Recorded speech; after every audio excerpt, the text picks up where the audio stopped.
सुल्ताना बेगम जो मुगल शासक बादशाह बहादुर शाह जफर की पौत्रवधू हैं, जिन्होंने भव्य महलों में शान और शौकत की जिंदगी बसर की, लेकिन आज वह 21वीं सदी में झुग्गी झोपड़ी में रहने को मजबूर हैं। कोलकाता की झुग्गी बस्ती रहने को मजबूर सुल्ताना बेगम आज वह कोलकाता की झुग्गी बस्ती के एक कमरे में अपने नवासे के साथ फाकाक्षी में जिंदगी गुजारने को मजबूर हैं। हालांकि मुगल शासकों की ठसक उनकी जीवन शैली में अब भी बनी हुई है और हिंदुस्तान की सरजमी के लिए अपार प्रेम एवं श्रद्धा का भाव उनकी आंखों में साफ झलकता है। बावजूद इसके हुकूमत के प्रति उनके मन में निराशा भी है। अब्दुल वाहिद हुसैन मिर्जा की बेगम है सुल्ताना। इतिहास में खासी रुचि रखने वाले देहरादून के विकासनगर निवासी अपने करीबी अब्दुल वाहिद हुसैन मिर्जा के घर आई सुल्ताना बेगम ने एक समाचार पत्र को अपनी दास्तान सुनाई। बताया कि उनके शौहर मिर्जा मोहम्मद बेदार बख्त के जीवन काल में सरकार ने उन्हें 400 रुपए पेंशन जीवन बसर करने के लिए दी थी।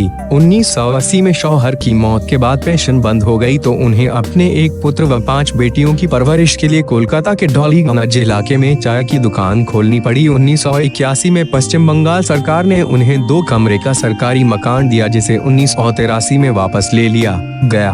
तब से आज तक वे कोलकाता के हावड़ा में रहने वाले अपने सिख मोहन बोले भाई के घर एक कमरे में जीवन बसर कर रही हैं। हालांकि वर्ष 2010 में तत्कालीन राष्ट्रपति प्रतिभा पाटिल के प्रयासों से केंद्र सरकार ने उन्हें 6000 रुपए मासिक पेंशन देनी शुरू की है, मगर इतनी रकम से आज के दौर में घर कहां चलता है। पूर्वजों के मकबरे पर जाने को देना पड़ रहा किराया। अंतिम मुगल बादशाह बहादुर शाह जफर की पौत्रवधू सुल्ताना बेगम नम आंखों से बताती हैं कि वे हर वर्ष अपने पूर्वज हुमायूं के मकबरे पर फूल चढ़ाने जाती हैं। इसके लिए उन्हें टिकट खरीदना पड़ता है। इसी तरह मुगल शासन की शान रह चुके लाल किला में जाने पर भी उन्हें किराया चुकाना पड़ता है। कहती हैं, अपने ही घर को देखने के लिए किराया देने से बड़ा कष्ट और क्या हो सकता है। हिंदुस्तानियत ही हमारी पहचान। सुल्ताना बेगम ने बताया कि कुछ वर्ष पूर्व वे किसी के बुलावे पर पाकिस्तान गई थीं। वहां उनसे पूछा गया कि पाकिस्तान की जमी पर आकर आपको कैसा लग रहा है। उनका जवाब था, वो उस सरजमी पर खड़ी हैं जो 1947 तक हिंदुस्तान था।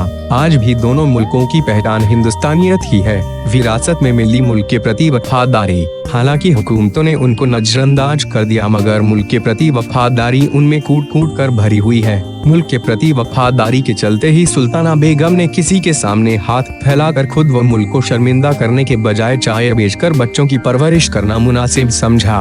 रहने को घर मिले। सुल्ताना बेगम कहती हैं कि हिंदुस्तान की आजादी के बाद सभी रजवाड़ों को उनके महलों में रहने दिया गया, मगर मुगल शासकों की सभी संपत्तियां सरकार ने कब्जे में ले लीं। कहा कि उन्हें दिल्ली के मेहरौली स्थित जफर महल पर मालिकाना हक मिलना चाहिए। 1857 के विद्रोह का नेतृत्व किया था जफर ने। अंतिम मुगल बादशाह बहादुर शाह जफर की ही अगुवाई में 1857 का विद्रोह हुआ। विद्रोह को कुचलने के बाद अंग्रेजों ने जफर को पत्नी जीनत महल व कुछ अन्य रिश्तेदारों के साथ रंगून भेज दिया।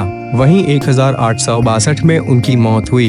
विद्रोह के बाद जफर के कई बच्चों व पोतों की हत्या कर दी गई। सुल्ताना बेगम के ससुर जमशेद बख्त नजरबंदी के दौरान रंगून में पैदा हुए। उनका निकाह नादिर जहां बेगम से हुआ। नादिर जहां बेगम की मौत के बाद जमशेद अपने पुत्र बेदार बख्त को लेकर हिंदुस्तान आ गए, जहां आजादी मिलने तक उन्होंने अपनी पहचान छिपाए रखी।